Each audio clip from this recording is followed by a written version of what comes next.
Hi, everyone. We are back, episode whatever it is. But the best part about this is that we have our first podcast guest with Hay and I here sitting beside us. That's Indy. Yeah, this is Hay. Hi. And this is Mikey Riva. This is Mikey. Hello. But how do you like? What's your way of being called? What do you like? My way of being called? You, Mr. Mike. No, you have a lot of names. I do. So my real name is John Michael Riva Jr. So I'm a junior. Dad was John Michael Riva, but I was always Michael if I was in trouble or at the DMV.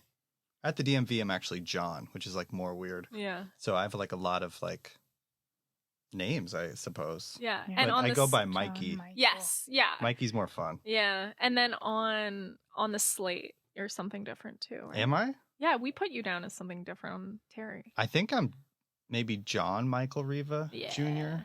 I think. Homage to... I don't know, man. On my passport, it says like the second, and on my driver's license, it says junior. And like one time, You have both. yeah, it just isn't Junior fun. the second. Applying to college was not fun. They thought I was like two different people. Oh. So like I would get into one school. This is what doesn't make sense. I'd get into a school as a junior and not as a second because they thought I was like two different applications. I don't even understand it. We do not need to go there.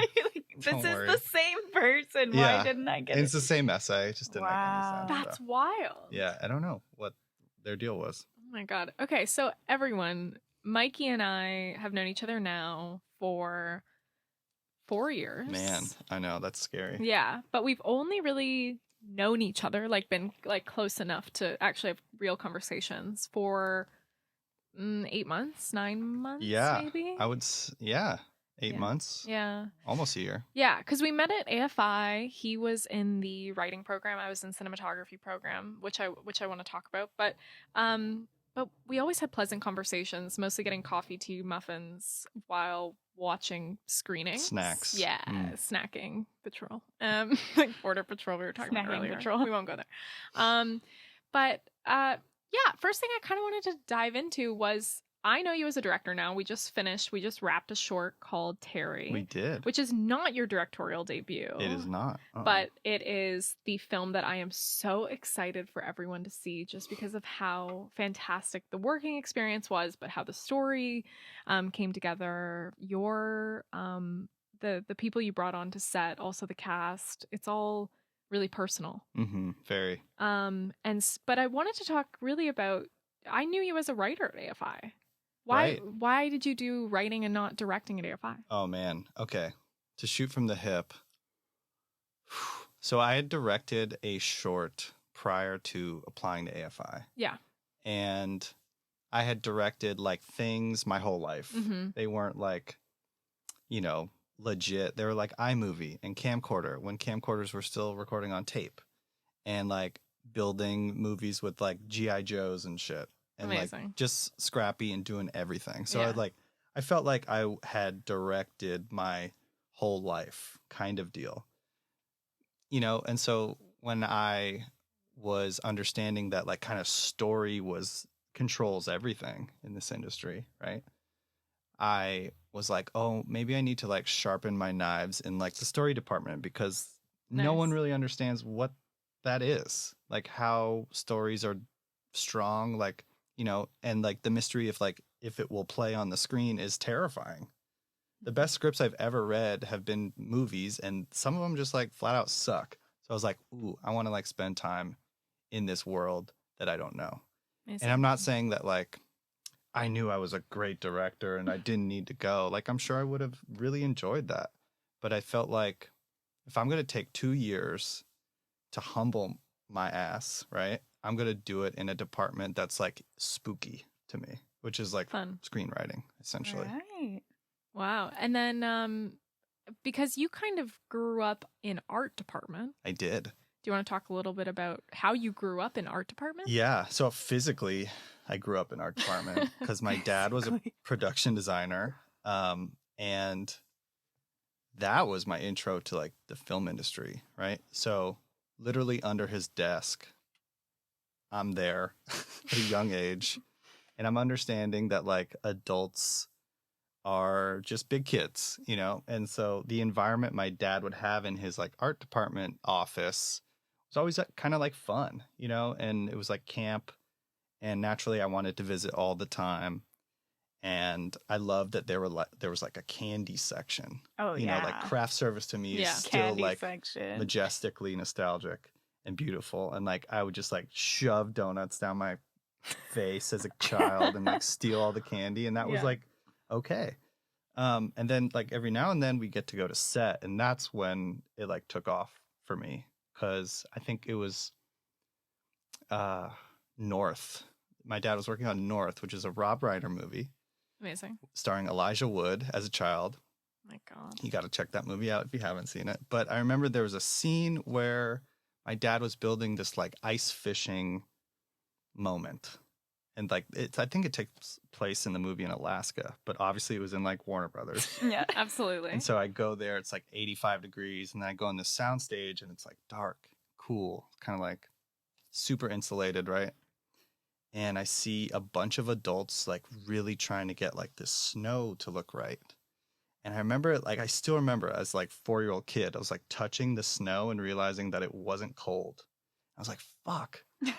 There are no rules. Can I say fuck? Yeah, Okay, do great. it. Great. Yeah. So I was like, oh, wow, there are no rules. All these people care about is just making this look as real as possible. And even at a young age, I was like, wow, they care this much. Yeah. And you can never grow up if you want to be in this industry. That's cool to me. So I don't know why I was conscious like that as a 4-year-old. That's like for another discussion. Mm-hmm. But it was at that actual moment where I was like, I want to do this.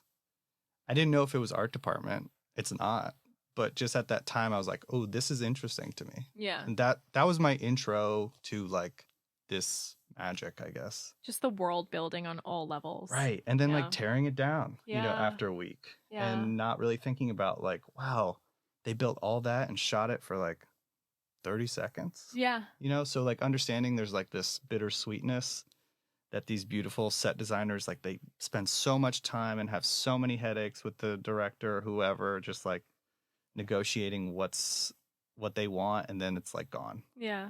There's something beautiful in that. It's interesting because I remember a few weeks ago I saw on like, I don't know, it was like Facebook or something, but it was an article about they like rebuilt the Sistine Chapel. Like painted everything. It was insanely beautiful, like very accurate for like, I don't know, a Pope or something, like TV show vibes. But and then they like ripped it down, but people were upset that they ripped it down. Yeah. And like someone who works in film, I'm like, yeah, take it down. You're yeah, bad. like what are they gonna do with it? Like, Yeah. But everyone, audience wise, was like, why would they do that? They could have used it, and they could have, for people who can't travel, they could have been in LA and visited. And I'm like, whoa, like, yeah, people really don't have that understanding that this happens all the time. Well, it's cool they reacted like that. I mean, There's a beauty to it, definitely. there is. And like, to talk about my dad more, he was the production designer for The Goonies, which is probably my favorite of his flicks, right? And I remember he was like, I wasn't alive during that, but he like told me a bunch of stories about that pirate ship that was built. They tried to like, I think if that took place now, they would definitely start like a change.com petition to like save that shit. Yeah.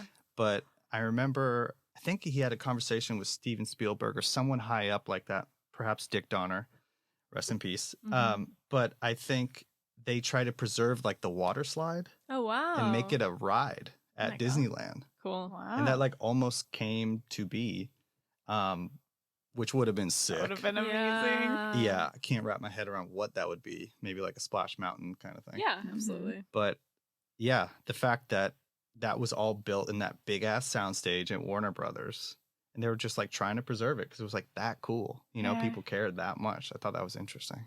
I grew up going to Universal Studios Orlando twice a year, every year. I've been over like 25 times with my family. God. Whoa. And it was like a religious experience, the only religious experience I've had. And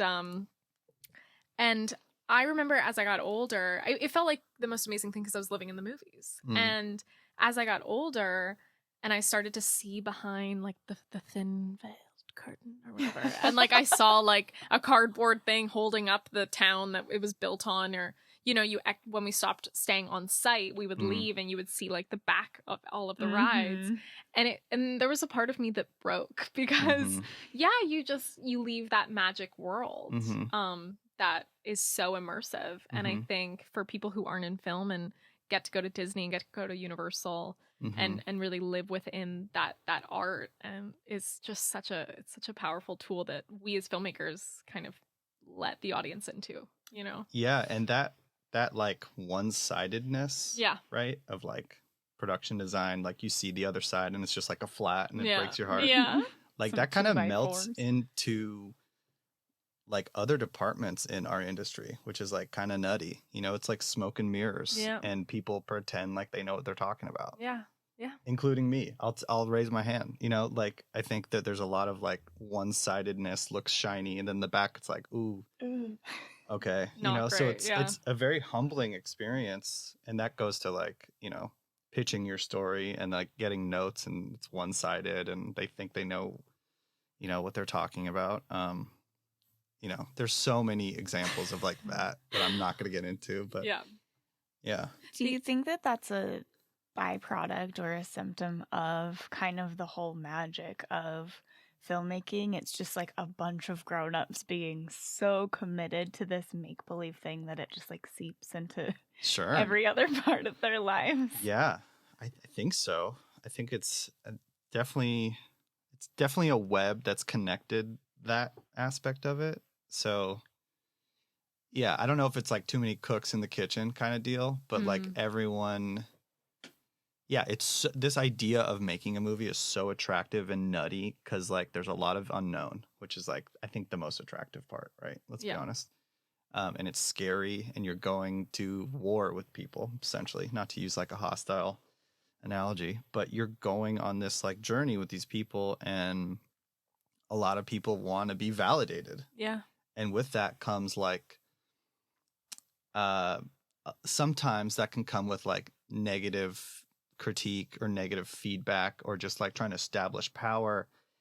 And I think it takes a lot of patience, to like sift through that and filter that stuff, because people will like give you that harsh note just to be heard, to like, oh, I'm the producer, I got to be tough and do this and do this and do this. And then as like the writer getting that note, which I've been in that seat so many times, you're just like, okay, like you need to dissect them a little bit, right? Which is like kind of what actors do, or I guess directors do as well. But you need to like be like, okay, maybe he's annoyed for another reason right now.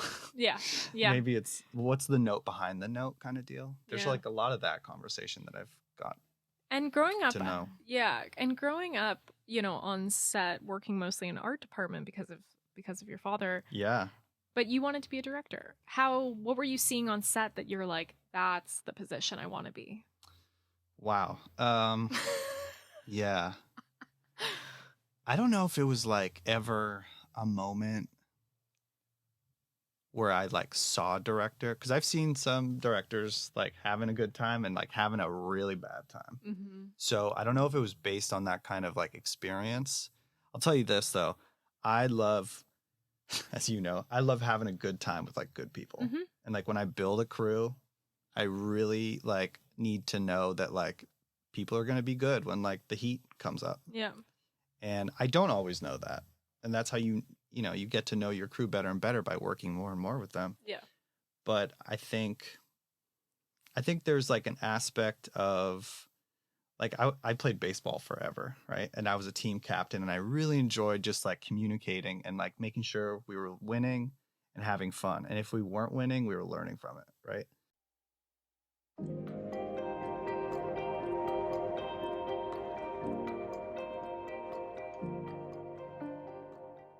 Hey everybody, it's Haley, just popping in here to chat a little about cinematography for actors.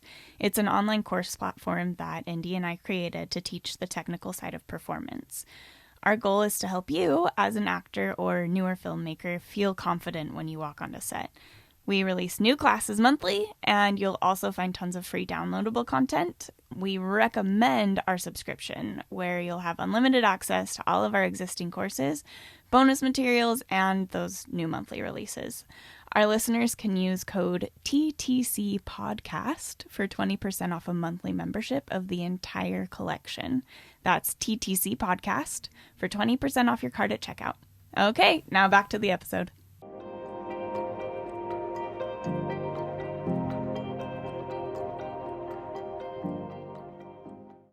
So I don't know if I was like addicted to that kind of mentality, but like also baseball is a game of like losing. Like you lose so much, you strike out so much. Interesting. And it's so humbling. And to apply that method to filmmaking, which is like, hey, we're going to go out and we're going to give it our all. We're going to strike out and that's going to happen, but we're going to not let it get us down, and we're going to finish this movie kind of deal. Like, I think that's a beautiful way of like just living, and applying that to art is just supernatural. So I think, to answer your question, I think it was just like, okay, I could do that. Yeah. And then I did it alone forever. And so when I went to AFI, it became like an opportunity to collaborate with people. And I think, you know, before AFI, I did that short film, my first short film, which is called All Aboard, starring my like best friend and my grandmother, who's like 92. I still haven't watched that. I have to get the link. I'll send it to you. Yeah. And it was like my first time of like throwing like baseball, you know, captain with a camera. It was like combining those two things, and I was like, oh, this is fun. I can do this, and it's so much easier with other people. And not just my G.I. Joes and my bed and my lamp. I love it. You know? You're like the Toy Story kid. Yeah, kind of. Sure. Yeah. Sure. Like he's the Andy Toy Story made kid. stories. Yeah, exactly. With his little men everywhere. The little Did Andy army grow up and go to AFI and now he's a director? Maybe. Do we find we Maybe. only saw him go to college, right? Yeah. And then he left. Anyways. That's so funny. Yeah, you're that guy to me, I guess. And getting into a little bit about acting, how much I think you can bring to this conversation, Terry. Do you want to talk a little bit about what it's based on? Mm-hmm. Because I want to talk about the discussion on childhood, you know, trauma, childhood feelings. Sure. Getting into how you interpret that information that you personally have into actors that you're working with. Yeah, so this one is easy, right? Okay, great. Because this story is based on my experience growing up with learning disabilities and juggling that with like losing your dad, essentially, and what it means to like kind of lose your North Star, right? And also like at this simultaneously figuring out who you are all in one cocktail, right? All of that mixed together. And I wrote that story for an age that was like, you know, a senior in high school, junior in high school kind of deal. And luckily, my younger brother, who is an actor, fit the part. So I could communicate with him really easily about our shared trauma and be like, hey, we're going to tap into this resource and we're going to remember these like painful things and we're going to bring them to the screen. And it's hopefully going to be cathartic for you and therapeutic. And he was like, cool. You know, it was like a very easy discussion. But if that wasn't my brother, you know, I would probably have like different exercises and different line of communication, like how we get there and what it means to me, and kind of have to explain it a little more. But the fact that we both went through something similar was super helpful and it was therapeutic. But I would say that, you know, that journey, I had to explain that it was not all his, you know, stuff. I was trying to explain like my perspective of it, which is like what you really need to nail with whoever it is, regardless of like sibling or not, portraying like quote unquote you. So we had a great understanding. I've always had a good line of communication with him and all my brothers essentially, but that was really interesting, like going there, you know, because that was kind of the first time we like went to that spot, you know, to that extent too. Yeah. Oh yeah. Without giving away, there's a pretty emotional scene. And, you know, Haley and I have talked a lot in our courses and also on the podcast and any content that we create about building a safe space for actors. and how important that is for a crew to execute. And it was really important because, you know, for you grew up with Adam, you're his brother, you know each other so well, but for a crew coming in, watching that beautiful, very vulnerable relationship that you're having to explore for this film, it was so important to create a safe space for some of the scenes that were really emotional and really intimate. Yeah, that's cool to hear you say that. I think there was a safe space, and that's why we got like good footage, good performances. Yeah. I will say that I was surprised by some of his performances. Like he took it to like a notch that I wasn't expecting. And I'm so not that director to be like, yo, chill, cut. You know, I want to let him do his thing. Because we have to remember that I had to remember that this is his interpretation of the art. And to give a little control to him, I think created some magic, right? Yeah. I think some people are like strict with lines. And if you say something that's just like off the page, like they might yell cut or just be really pissed off. And I'm saying that for like a writer director, right? Yeah. But I'm just such a fan of authenticity. And if it feels real and I'm seeing it, I'm like, damn, I'm not going to stop you. You know, I might do another take, but like in that moment, I'm going to let it organically unravel in a beautiful way. Yeah. And so I think we got some of those things. Yes. Dark things, funny things, like with humor, it's like the best, right? Yeah. So that was interesting to me.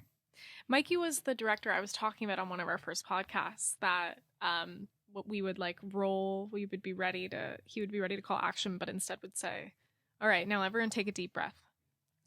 Yeah, it's my trick. Yeah. And I loved it. I was like, great trick. It was like my first time ever having a director not be very like uptight about like, we just have to get it. We have so many setups. We're in like a tight space. That first day we were in like pretty much a closet bedroom, like with all of the shit around. Oh man. In my family home. In his family home that he grew up in.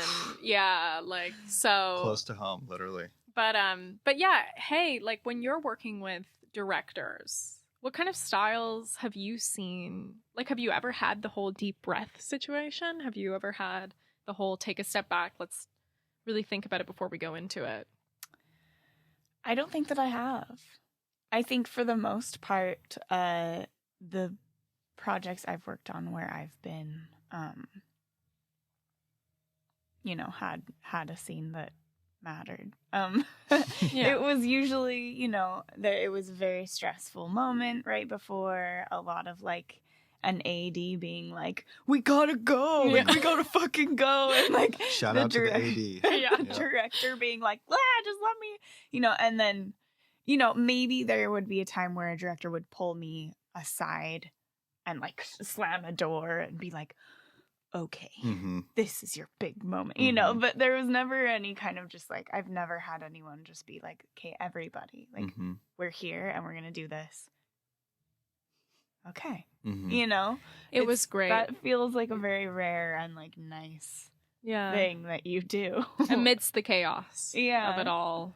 Yeah. And I honestly like don't know where it came from. I mean, I could tell you what I think it came from, but just that, I was probably doing it like for me, honestly. I was just like being vocal about it. And I was like, okay, everybody just do this shit, And I love to breathe. I love breathing. But, like you were saying, like we had a lot of setups. Yeah. And that camera's moving and like lights are moving and people are moving. And man, those actors are like in the thick of chaos. Yeah. Shout out to not having to protect them as much as we could have on set because we just were like, we have to keep you here. Like, we need to get this, but I need to move this. I'm so sorry. Like, But it's like bringing it all back to like, hey, I know this is chaotic, but like, let's remember that this is supposed to be fun. Let's remember that this is like a moment that you've prepared for. But let's have organic fun. Let's relax. I know the AD's doing his job. Yeah. And they have to do that, right? Or else we have nothing. Yeah. But let's bring it down. And like, I'll be here with you. Yeah. Like, let's make a safe... It's me saying, let's make a safe space. It's like saying like, oh, is the pool water hot enough? Yeah. Let's go. Yeah. You know, it's like, how do we wade into this situation where it's just like not like a shocking cold plunge? I loved it. Right. And that to me is so essential because I feel that. Yeah. You know, and I'll see it in their performance. They're just still like on edge, and I'm sure you know so well. You can just jump into it. Yeah. Was the importance of creating a safe space for an actor something that you thought about beforehand, or did it just like come naturally in the moment because of the context? Yeah, I don't know. I think well, I think seeing your brother there and like knowing this is like that was his like kind of first deal. Mm-hmm. So like there's probably like a parental older brother moment where I'm just like, okay, chill out, little shithead. You know, which I can talk to him like that. Yeah. And I think it was like establishing like a safe space, but just it was for everyone. You know, it got to the point when we went to school and we were in the classroom, I was like, okay, everyone, like, I know we're doing such a good job, but like, let's all just chill and get on this moment and make it all level. And I like that.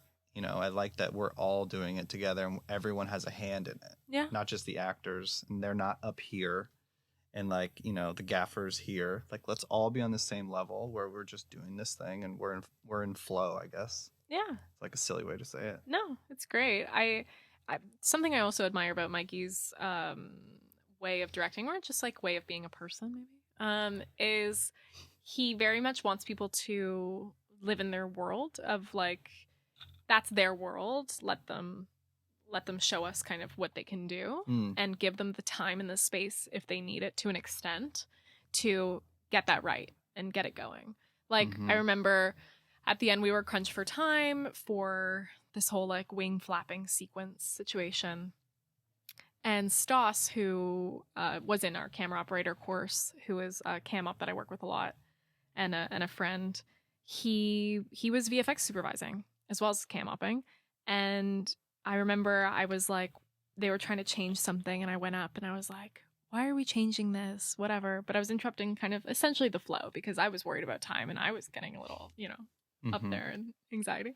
And Mikey was just like, this is his world. Let him figure it out. And I'm like, okay, I'll come hide with you behind this wall.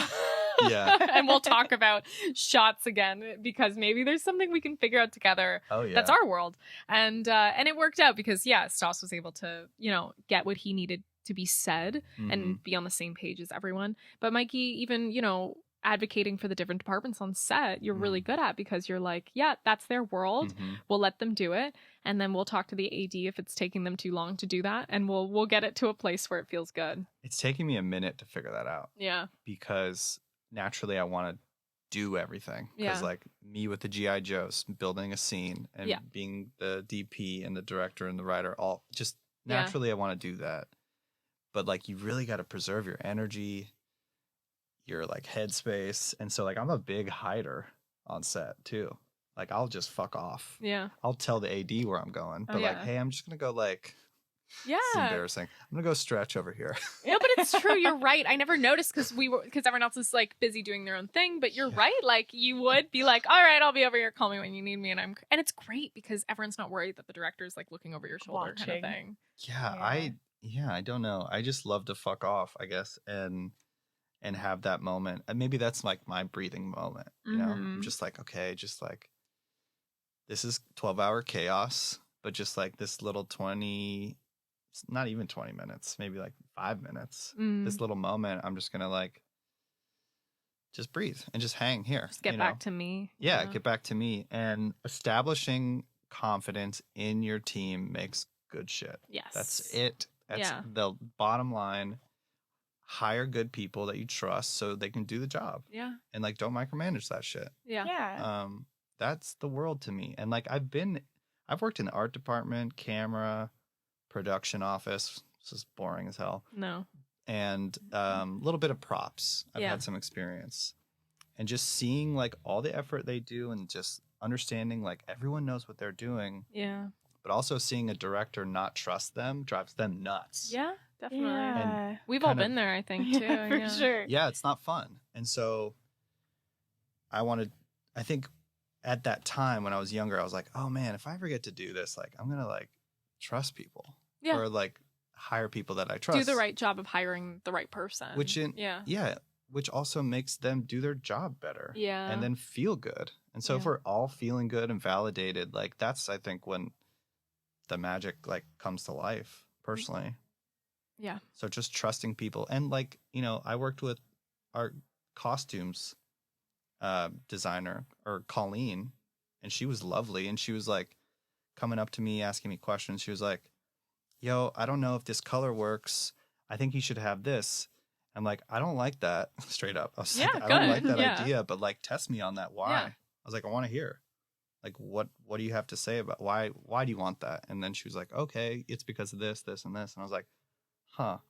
It ended up like not working, but I was curious to like what have the context. Yeah, because I want to be a part of it. I want to be included. Yeah. And I want them to feel like they're included. Yes. We all just need validation. That's just what this world has like so many issues with. Yeah. Yeah. Well, and I mean, like even giving someone the like chance to be like, this is the reason why is a good. Absolutely. Yeah, and there's kind of no greater vote of confidence than being like, I'm gonna go away for a minute. You got this. Yeah. Like people are like, oh, he trusts me. Unless I'm like hovering over your shoulder, no one likes that. Yeah. You know? And it's interesting because, you know, we talked about you growing up on set. We talked about AFI, and AFI, you're working with directors that have directed in the past, but they're newer directors, and you're working, and then you worked underneath with your dad, huge directors, well-known directors. Yeah. And can you talk about what that looks like now? You know, you're directing, and it's like you can take something probably from both sides, learning experiences and tips. What are some of the stuff you've seen in comparison? So I'll tell you this, like growing up, having a dad in production design was like kind of like the appetizer of it, of like soaking in and lapping up the stuff, right? Because when you're a visitor, you're like there for only X amount of hours, whatever. I really got into like turning myself into a sponge when I was a set photographer. And that's a dope job. I forgot about that, right? That's an amazing job because your boss is kind of not there. Yeah.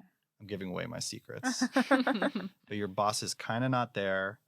At the end of the day, you upload all your stuff and like you send it to someone who's going to sift through it. And like you're kind of like a secret agent, ninja. Amazing. You stay out of the way, you wear all black, and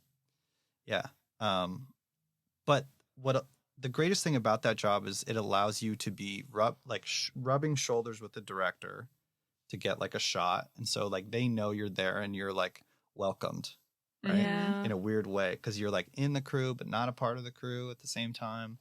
And so like you can huddle next to the camera and just be there. And while you're there, like within spitting range of like director, DP, producer, you're listening to like the conversations they're having. And you're like, holy shit, why am I here? Like, how did I get like VIP pass into this?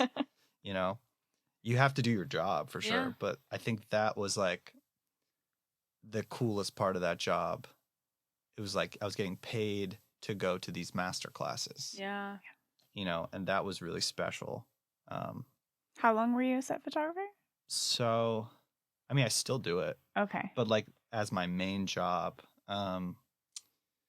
it was before AFI, so it was like 5 years. Okay. 5 years. And it, it got me, you know, it got the wheels turning. I was watching these conversations. I was like, oh, I want to do that. Yeah. You know, I want to, stories gold. Did you work for a specific network or studio? You just bounce. So Okay. I worked with Netflix on The Ranch, which was like a multicam show. Right.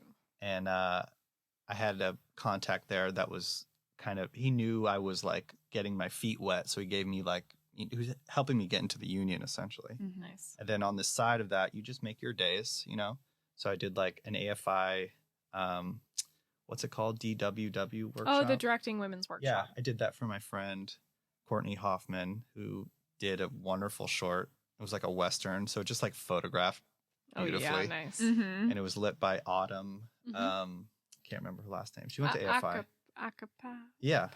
Who's doing Wakanda Forever now. Yeah, and she did Loki, right? Yeah. Yeah. Yeah. So she like lit the set and had everything beautiful. Yeah. So my job was so easy. I know. Yeah. Shit, you know, that's another thing. But yeah, that I did that for like 5 years, and like I still get hit up every now and then. Yeah. I just did like the Kobe Bryant documentary, which is very strange. Just day playing on that. And you're a sports guy, so that was great. Probably. It was crazy to be in that sports complex. Yeah. And like they were interviewing like Vanessa Bryant, and I was like, whoa. I was like, wow, another moment was like, why am I here? Yeah. You know, this is crazy how to get here. Yeah. And then what's like one of the most memorable on like the bigger director side, working beside them? What's something you took that you used that you saw on set happening? You don't have to name drop. But you but you can. I could. It's up to you. I'm just saying I don't need the name. It'd be more fun for y'all if I do. Yeah.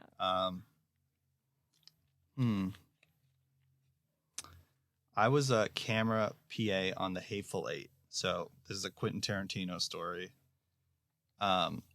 He gets a bad rap for like being, you know, people in media call him like, you know, a yeller or like insane or crazy. I think he just really cares and gets really passionate. He's also a big child, which I think you need to be in this industry, especially as like in a good way, a big child, right? It's not like throwing a tantrum on the ground crying, but like he cares. Yeah. And he holds it close to himself. And I've seen that. And I there's a part of that I love. And the story is basically like, there's kind of like, it's like two parts. So like there's one part where like a squib didn't go off. So a squib, like the blood exploding thing when you get shot. There was like a scene where like the special effects, it didn't go off when he wanted it to. And he did this thing that was like everyone in the room was like, oh shit, you know? And he just like he's like, hey, he's like, cut. And then he goes to the special effects guy and he goes, can we talk for a second? And when you hear that, you're just like, oh shit. No. You know? It's like a so everyone or just like something, pretends to like tinker with like whatever they're doing. And like everyone can hear it. And he doesn't even take him out of the room. He just takes him to the corner. And it was just like such a power move. He's like, you're doing such a good job. You're doing such a great job. Oh no. But I need you to do things when I say. And it was like, he was emotionally distraught about that he didn't get that shot. Mind you, we're shooting on 70 millimeter film. I was about to say, so there's a time crunch in there. There's a time crunch. There's a lot going on. Yeah. The stage was frozen. It was 32 degrees in there and 80 degrees outside. Gosh. So like I got sick 7 times on that show. Oh my God. But just like there's a lot going on. And he was kind of just like really, you know, it was not like he was trying to patronize this human, but he was just like telling him like, these are the stakes. I have this to do. And I need you to just like do this for me. And we all were there. And he strategically did it in the room where we all heard it. Cause like he wanted us to know. Yeah. You know? And I think that was smart. I don't know if I would have done it that way personally, but like I appreciated that he went out and did that. Yes. Because he got what he wanted and it looked sick. I mean, it's better if you think about it. It's better than not saying anything at all and just hoping for the take that it happens correctly, right. And then everyone starts to slowly, not slack off, but slowly kind of take ownership more or control over more of their stuff. When at the end, he's the one that's going to have his name on it. He's the one that's going to have to edit at the right times. He's the one that's going to have certain power. So that's great. Yeah, that makes sense, right? Yeah. But just majority of his sets are also a party. Yeah. They're nice. they're like fun and there's always music. And so like I kind of stole a page from his book where I was like, okay, that's the space that he wants and wants to create. You know, my breathing thing is going to be my thing. Yeah. You know, it's kind of like that. Everyone has their own thing. And it was cool to see that he just like really cared, even if it's like about a squib. Yeah. You know, it's like the attention to detail. And then talking now AFI with newer directors, what were some of the things that came out of that you saw, maybe takeaways of what you wouldn't do or something that you saw someone bring that you're like, I've never seen that before. Maybe I'll employ that.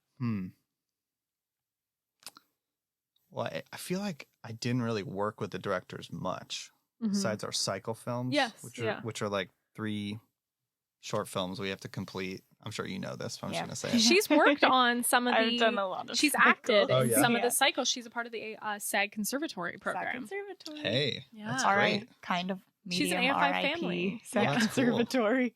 That's Is good it to not? know. Is it not happening anymore? There are no more courses, and like during the pandemic, they kind of shut down, and now they cast through Actors Access instead of having like the email sent out that you'll like respond to. Now it's like you just have to be like, also I'm a conservatory member, like just let them know.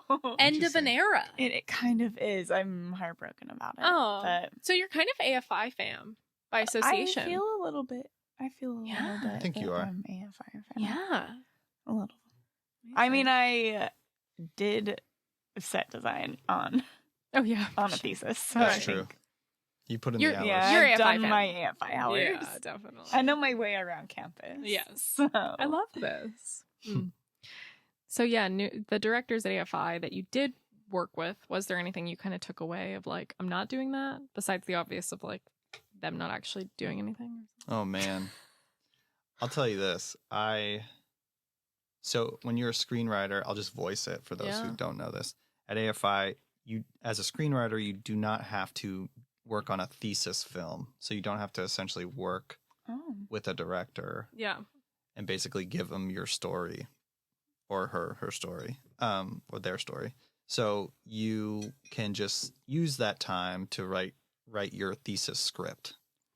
So I felt like I was kind of like an antisocial screenwriter because I didn't really want to work with the directors, essentially. Yeah. Or let me rephrase that. I didn't want to. All of the directors listening. Yeah, all of them. Yeah. I loved them all. I hated working with them. No, it's like I didn't want to give them my stories for a thesis and not be In control. completely. It wasn't even about control. It was just like creative differences. I knew they were gonna like come up, and I didn't want to have the headache. Yeah. Honestly. Yeah. And it has nothing to do with them. It's just like I didn't, and it's fine. I didn't click with like a director to like use my stories, and I felt like a lot of the directors wanted to write their own stuff. They did. I mean, I think a lot of directors come out of that being like wanting to be more writers, directors. Yeah. And I actually like, we're all friends with some of the directors at AFI, but I know two of them that got offered first features out of AFI within a year, and they turned them down so they could spend time instead writing their own thing. Yeah. Wow. And it's such a debate all the time about like what's the right move, Yeah. But it's just so it is very much like that would make sense because I worked with a director on thesis who took someone else's idea that they gave, but completely changed it. Completely changed it to the point of like that writer ended up dropping it because they're like, this isn't, I can't give you any help here. Mm-hmm.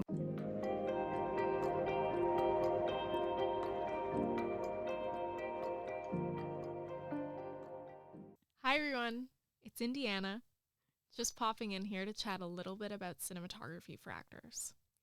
It's an online course platform that Haley and I created to teach the technical side of performance.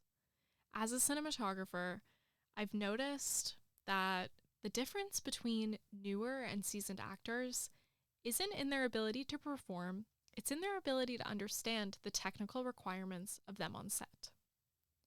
Our goal is to help you, as an actor or a newer filmmaker, feel confident when you walk onto set.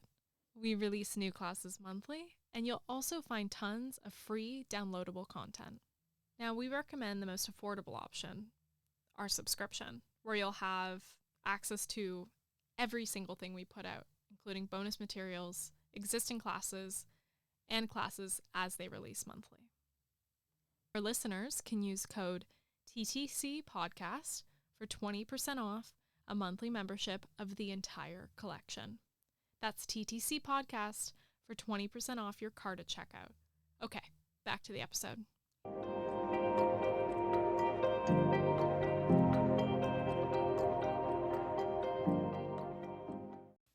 The SAG Conservatory actors who can work on cycle films are generally, yes, we do have our SAG card, but we're all pretty inexperienced and new because, we're still working on student films to get more experience. Were you able to recognize that inexperience? And if so, in what way? Like, what were things that stood out? So I wasn't directing, so I was just like a viewer. Yeah. Right. Some things that stood out, and I've worked with a lot of like first time actors, and I kind of dig it. I personally like it because you can kind of like mold them and like just to your style. Yeah, it's not even like molding them to your style, but it's just being like, hey, we got this. You know, it's fun to see them like, I don't know, just like sketch out their what they want to do, even if it's like the first project or whatever. Just giving them the confidence and watching them grow is kind of fun. Yeah. It's like coaching. It's like teaching someone how to swim and like watching them like float by themselves. Raising a child. That's right. Many analogies here. But I think that the casting, so like the casting, the audition aspect of it, you see a lot of shit. You know, you see a lot of like overacting, eagerness, and then, you know, to whoever secures the roles and who gets the roles, like that first day on set, you feel it also, right? And cycle films are not relaxing. No. You know, they're not, no one's paid. It's a student project. Yeah. You have 3 days. A bunch of inexperienced crew. Yeah. Volunteer crew. It's crazy. It's absolutely crazy. And actors feel that shit. Yeah. So maybe another reason I do the breathing thing is because of that. Like, so much trauma there. I was going to say, it's your own trauma coming out where you're like, everyone, I need to breathe, but like, everyone, let's breathe. Like, okay, everyone, just take a deep breath. And you're like, but it's just for you. Yeah. AFI is already the most stressful 2 years of your life. Yeah. And then your like off time is for short films like this that are just heightened, concentrated chaos that make you go crazy in a good way. Concentrated chaos. It's a fun one. And like, steal that one. I think that'll be the title of this episode. Concentrated chaos. With Mikey Riva. Yeah. That's fitting. Yeah. Very fitting. So you do see that, and I feel like, you know, and we can talk about like what I look for in actors and stuff, but I think a lot of the time there's the jitters and like the like hyper like reading of the lines too quick and just this and like getting distracted by the lights and this, and you see it in the eye movement, and like again, that's why I like to bring it down and be like, okay, like I know shit's flying everywhere, but this isn't like a self-tape audition. Stop looking in the camera. Yeah. You know. Please stop. But like I I couldn't say these things because I was just like chilling, doing other jobs. Yeah. But you were directly seeing it if you were doing the stills too. That's true. Which is crazy. That's true. You were seeing a whole other perspective. Yes, that's a good point. So what are some of the differences that you notice between, you know, when you were a set photographer and close enough to experience actors and then all these new babies? Man, well, had to work with. Yeah, like you talking about like seasoned actors? Yeah. Yeah. I mean, they fuck up all the time too, which is cool. I thought that was cool when I would watch a seasoned actor like not get the line like repetitively to the point where they get furious and yell. Yeah. Like I was like, great, like you guys do this too, you know? It just, and that's how they deal with it, and that's, you know, they yell at themselves and like not hit themselves, but they're just like passionate because they know that they're on a schedule. Yeah. And they're upset, and they want you to know that they're upset. It's like that beautiful Whiplash scene. I'm upset. Yeah. Say it. Yeah. You know, it's like they want everyone to know that they're not pleased with their performance because they want, you know, at the end of the day, they want to go home at a godly hour to see their family, you know? Kind of like an apology. Beat themselves up as an apology to everybody. Because else. if they were just like, oh, sorry, you know, one of the camera operators like, fuck, we're never gonna get wrap. Yeah. So it's like establishing like, I know I'm fucking up. That was interesting. And then the other thing about set photography is like some actors like do not want to see you. Yeah. Do not want to look at you. Oh, and, like in the eye line or anything. And there are some you have to like watch out for. I got yelled at by a couple. I can't say who it is. That's fine. Gosh. That's fine. But you've seen their movies. You've seen her movies. Yeah, straight up. And yeah. And then, you know, if your flash is like actually on, oops, it's not great either. Yeah. Or if you're standing in like a bounce that Yeah, they're light. Yeah. They're pee or something. So they can get upset. They can also get upset if they're just rehearsing and not in makeup, and they'll be like, just don't not shoot ready me. yet. You know, there's a lot of things going on there. Yeah. We have to wrap things up, but I do want to finish with what you were saying, that you were willing to say what you look for in actors. Yeah. Oh yeah. Let me run it back. Yeah. So I think priority is, and you're not always going to have this, but like attitude. Yeah. Straight up.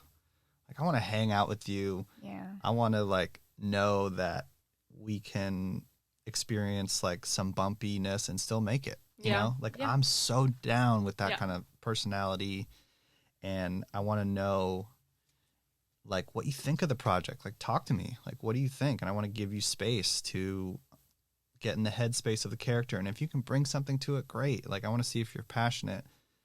The other things are like, I really need to know that you're going to give this character that maybe I've made up or someone's made up that I'm directing. I want to know if you're going to give this character their own human experience. Right. That's going to come to life. And what does that look like? Because that's just like an easy thing to say.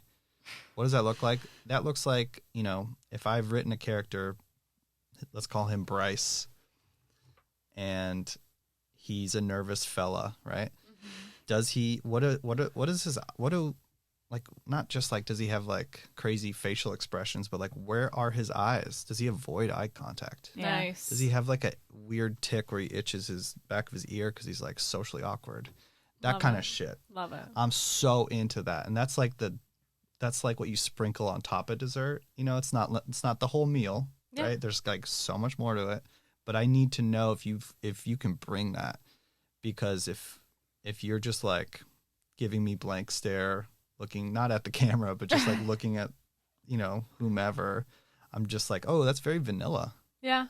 I don't know if I love that. Like, I just want to see if like you can bring another element or level in there. Yeah, I want to say turn it up to 11, but like I'm trying to look for like another funny analogy. Like layered humanity, kind of. Layered humanity. Yeah. Concentrated chaos and layered humanity. Chaos, yeah, layered man. humanity. That to me is super, I guess you'd say, green flag. Nice. Like, I really look for that. Mm-hmm.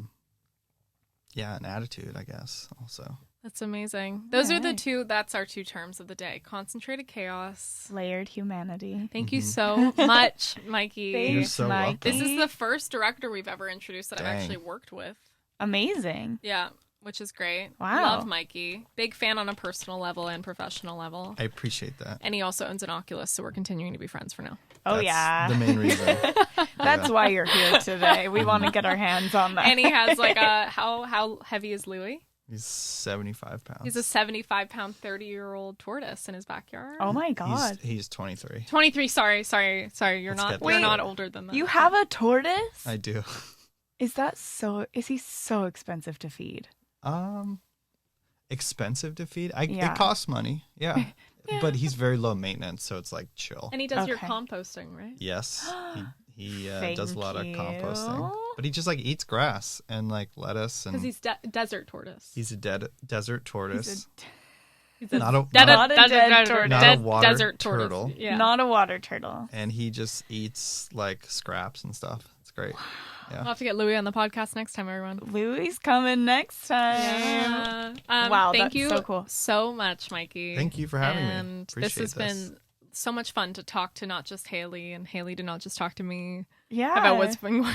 It's nice to have another dimension. I know, more experience. We'll have to have you back on with Rudy. I'd love it. And we can have more banter and stuff. Yeah, exactly. Thank you so much. You're welcome. Thank you. We'll put in the show notes a link to Terry's. What do we have? Do we have anything for Terry so far? Do we have a trailer or anything? Not yet. Okay. Soon. So I'll update it eventually with the trailer to Terry. Because it's just, everyone's going to love this film. It's going to be They're really gonna gorgeous. fucking love it. It's going to be great. All right. I'm stoked. Thanks, everyone. Thanks for listening. Bye. Thank you. Bye.